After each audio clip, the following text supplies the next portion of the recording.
muslim hendaknya menjauhi segala dosa, baik dosa besar maupun dosa kecil. Seorang muslim yang beriman akan menjaga ucapan dan perbuatannya, serta menjauhi segala hal yang dapat mendatangkan siksa Allah dan murkanya. Dosa-dosa besar adalah perbuatan-perbuatan yang telah dilarang oleh Allah dalam Al-Quran dan Rasul-Nya dalam Sunnah, dan telah dijelaskan sebagai perbuatan yang dilarang oleh umat Islam generasi pertama yang soleh, yaitu para sahabat Nabi. Allah berfirman, "Jika kamu menjauhi sebagian besar dari apa yang dilarang untuk kamu kerjakan, niscaya kami hapus kesalahan-kesalahanmu, dan kami masukkan kamu ke dalam surga dengan tempat yang mulia." Surat An-Nisa ayat 31. Dalam ayat ini Allah telah menjamin surga bagi mereka yang menjauhi dosa-dosa besar. Dan Allah juga berfirman, orang-orang yang menjauhi dosa-dosa besar dan keji dan memaafkan ketika mereka marah. Surat Asy-Syura ayat 37. Lalu dari surat An-Najm ayat 32, Allah berfirman, dan orang-orang yang menjauhi dosa-dosa besar dan keji, kecuali dosa-dosa yang tak sengaja, maka sesungguhnya Tuhanmu maha luas ampunannya. Rasulullah juga diriwayatkan telah bersabda, "Sholat 5 waktu, Jumat ke Jumat dan Ramadan ke Ramadan dapat menghapus dosa-dosa yang telah dilakukan sebelumnya, dengan syarat dosa-dosa besar telah dijauhi." Hadis riwayat Al-Albani. Oleh karena itu sangat penting untuk menentukan dengan tepat apa saja keburukan terbesar yang disebut dosa besar agar umat Islam dapat menghindarinya. Terdapat pula perbedaan pendapat di kalangan ulama tentang hal ini. Sebagian mengatakan bahwa dosa-dosa besar itu ada 7, dan untuk mendukung pendapat mereka, para ulama mengutip hadis, "Jauhilah 7 hal yang buruk, yaitu menyekutukan Allah dengan sesuatu, perbuatan sihir, membunuh orang yang telah Allah haramkan tanpa alasan yang jelas, memakan harta anak yatim, memakan riba, dan berbalik arah ketika pasukan musuh datang, dan memfitnah wanita-wanita yang baik-baik yang beriman." Hadis riwayat Al-Bukhari dan Muslim. Abdullah bin Abbas berkata, 70 lebih mendekati jumlah mereka daripada 7, dan memang itu benar. Hadis di atas tidak membatasi dosa-dosa besar, hanya pada hal yang disebutkan di atas. Jenis-jenis dosa yang termasuk dalam kategori dosa besar yang menyerukan hukuman yang ditentukan, seperti pencurian, pencabulan atau zina, dan pembunuhan, tindakan-tindakan yang terlarang yang dapat peringatan hukuman berat di akhirat yang telah diberitakan dalam Al-Quran dan Sunnah, dan juga perbuatan-perbuatan yang telah dikutuk oleh Nabi. Ini semua termasuk dosa-dosa besar. Berikut ini termasuk dosa-dosa sangat besar dalam agama Islam. 1. Dosa besar syirik. Dosa terbesar adalah syirik, menyekutukan Allah, yang membawa mereka kepada malapetaka tanpa harapan penebusan. Dan jika seseorang meninggal dalam keadaan syirik, ia akan dapat kekal selama-lamanya di neraka. Allah Ta'ala berfirman dalam Quran surat Al-Maidah ayat 72, yang artinya, sesungguhnya barang siapa yang mempersekutukan Allah, maka Allah telah mengharamkan baginya surga, dan neraka adalah tempatnya, dan sekali-kali tidak ada penolong bagi orang-orang yang zalim. Lalu Allah juga berfirman dalam surat Az-Zumar ayat 65, dan sesungguhnya telah diwahyukan kepadamu Muhammad sebagaimana telah diwahyukan kepada orang-orang Rasul-Rasul Allah sebelum kamu, yaitu jika kamu mempersekutukan Allah, maka sesungguhnya sia-sialah amalmu, dan pasti kamu termasuk orang-orang yang merugi. Juga Allah berfirman dalam surat At-Taubah ayat 17, Allah bersabda, tidaklah patut bagi orang-orang musyrik penyembah berhala, orang-orang kafir, dan orang-orang yang tidak percaya kepada keesaan Allah untuk memakmurkan masjid-masjid Allah, sedangkan mereka menyaksikan kekufuran terhadap diri mereka sendiri. Amal mereka itu sia-sia, dan mereka kekal di dalam api neraka. 2. Dosa besar membunuh. Membunuh jiwa yang telah dilarang Allah untuk membunuhnya. Ini adalah kejahatan serius sebagaimana firman Allah yang artinya, barang siapa yang membunuh seseorang mukmin dengan sengaja, maka balasannya ialah jahanam kekal di dalamnya. Kemurkaan dan kutukan Allah telah menimpanya, dan telah disediakan baginya azab yang besar. Surat An-Nisa ayat 93. Membunuh jiwa atau membunuh orang lain adalah salah satu kejahatan yang paling serius, tetapi merupakan dosa besar yang derajatnya lebih rendah daripada syirik, menyekutukan Allah. Membunuh jiwa adalah dosa besar seperti zina, pencurian, dan sebagainya. Orang yang melakukannya bukanlah orang yang kafir, kecuali ia menganggapnya halal untuk dilakukan. Maka tinggalnya para pendosa bagi kaum muslim di neraka akan lama, tetapi itu akan berakhir. Adapun orang-orang kafir, tinggal mereka di dalam neraka tidak akan pernah berakhir. Nabi Shallallahu Alaihi Wasallam pernah berfirman, hindarilah 7 dosa yang menjerumuskan seseorang ke neraka. Para sahabat bertanya, apa saja itu wahai Rasulullah? Beliau berkata, menyekutukan Allah, syirik, lalu sihir, dan juga membunuh jiwa yang telah dilarang Allah, kecuali dalam kasus-kasus yang telah ditentukan oleh hukum Islam. Kasus-kasus yang ditentukan oleh hukum Islam, para bezina yang sebelumnya telah menikah dengan rajam, hukum eksekusi orang yang membunuh orang lain, lalu kehukuman eksekusi dalam hal ada alasan yang sah seperti pembunuhan, perampokan, begal dengan pembunuhan, dan lain-lain, di mana pelaku kejahatan mencoba menyakiti dengan cara merampas harta benda mereka, atau memukul mereka, atau membunuh mereka karena kejahatan yang begitu besar. 3. Dosa mengkonsumsi harta anak yatim. Anak yatim adalah anak yang ditinggal mati oleh ayahnya ketika ia masih kecil dan belum balik. Yang wajib bagi anak yatim adalah berbuat baik kepada mereka, menjaga hartanya, menumbuhkannya, dan mengurusnya dengan baik.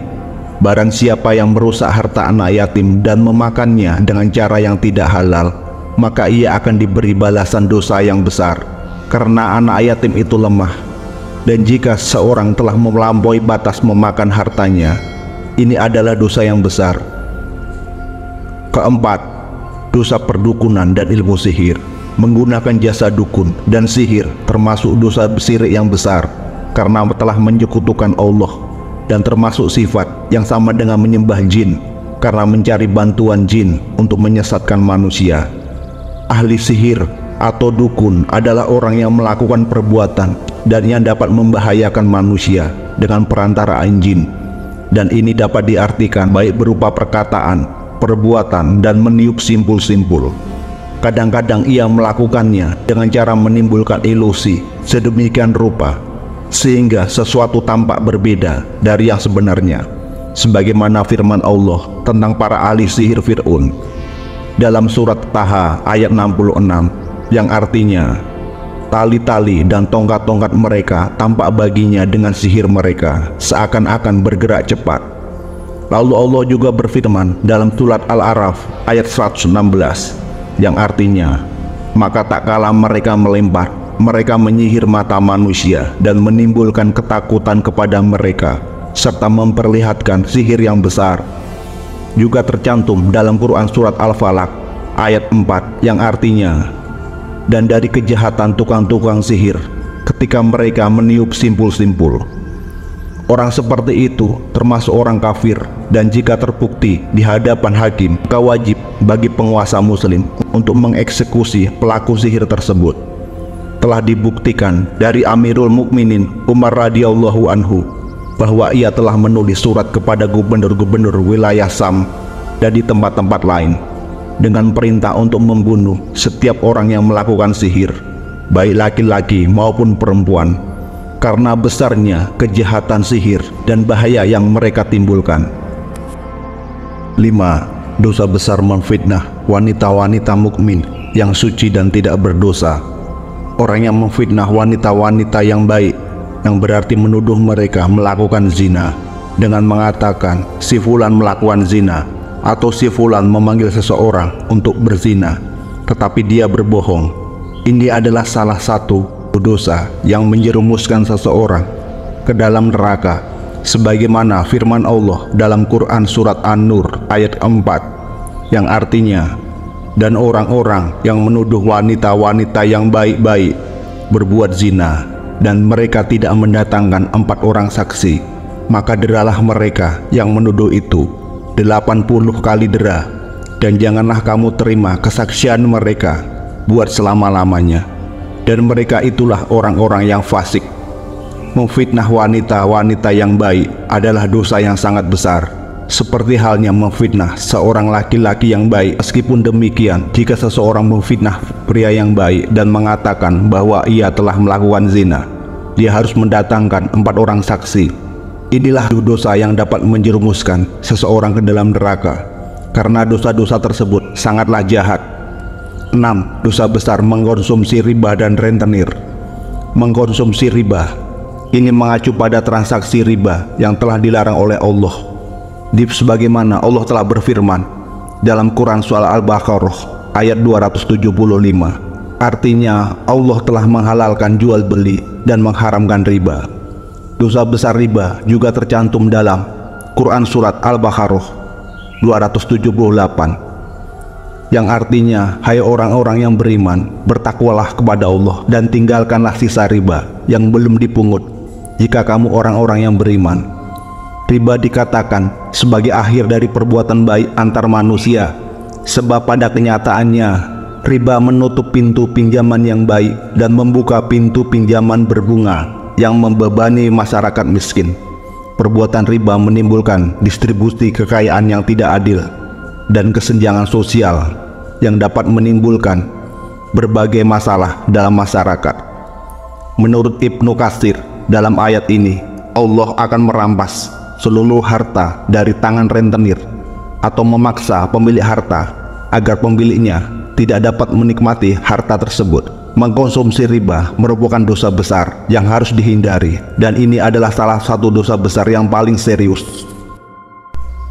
7. Dosa besar melakukan perzinahan.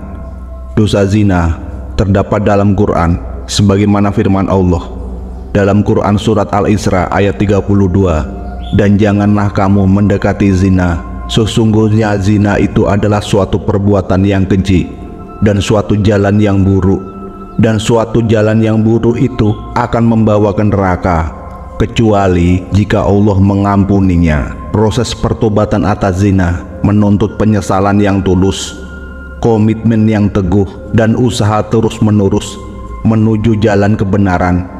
Melalui proses pertobatan yang tulus, individu dapat melampaui pelanggaran masa lalu mereka dan bangkit mencari ampunan dari Allah.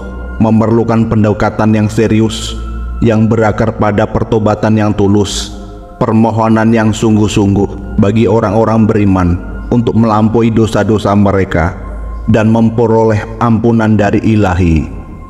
8. Dosa besar melarikan diri dari medan perang.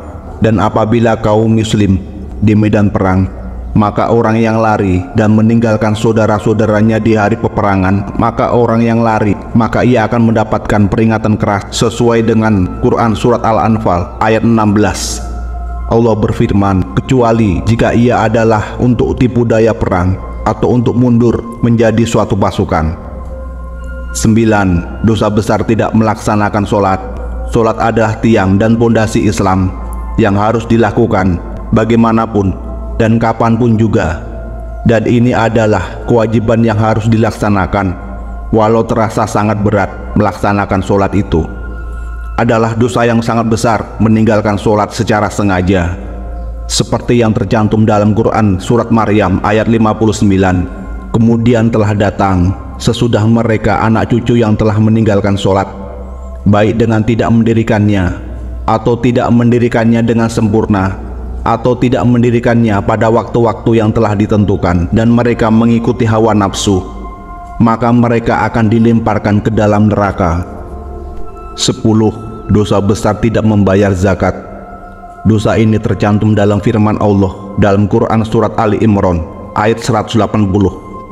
Dan jangan sekali-kali orang-orang yang kikir dengan apa yang diberikan Allah kepada mereka dari karunia-Nya mengira bahwa kikir itu baik bagi mereka, padahal kikir itu buruk bagi mereka.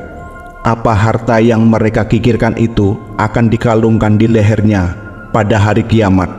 Dalam ayat tersebut Allah Ta'ala menyatakan bahwalah salah satu ciri orang musyrik adalah tidak membayar zakat.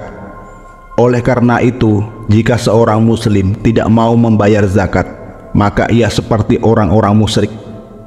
Dari ayat-ayat tersebut di atas telah jelas perbuatan-perbuatan yang dapat digolongkan menjadi dosa besar. Setiap perbuatan yang digolongkan menjadi dosa besar pasti akan mendapatkan hukuman yang besar pula. Adalah menganggap suatu dosa adalah kecil dan remeh, bukanlah hal yang baik. Karena kita tidak tahu kapan azal akan tiba, dan bahkan bisa sewaktu-waktu datangnya. Sesungguhnya bila kita bersungguh-sungguh bertobat, insya Allah pintu ampunan dari Allah senantiasa terbuka. Tapi masalahnya, apakah Allah akan menerima tobat kita atau tidak? Wallahu alam.